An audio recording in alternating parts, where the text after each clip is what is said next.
I was a contractor working for a Fortune 500 company, and the manager started playing with my money.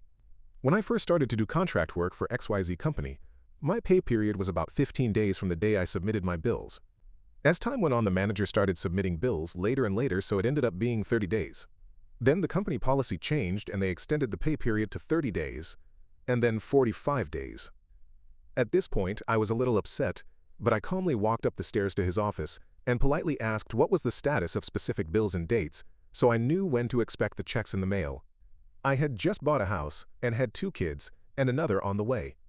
Long story short, I was looking at about 3 months before I got a check. I was getting paid well, so I didn't want to get pushy. But, damn, don't wait almost a month to submit the bills. Breathe. One day I started walking up the stairs and I heard the head manager yelling at my manager.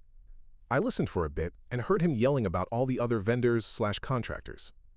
My manager wasn't submitting bills for at least a month. The head manager used the term loose ends over and over. About 2 weeks went by and I decided to play a prank on him. I took a photocopy at my office off-site of my naked butt pressed up against the glass. I wrote Joe's loose ends and drew an arrow right at my sphincter. I brought it into work early in the morning before anyone was around and slipped the picture in a spot where I knew a blabbermouth would find it. That day I was scheduled to go to another facility, so being there early wasn't suspicious. While I was at the other facility, one of the employees started talking about the manager exploding on the head manager and the controller, telling them they needed to show them their butts so he could match up the picture. The story spread like wildfire. This manager was calling HR and flipping out big time. I never said anything to anyone about it.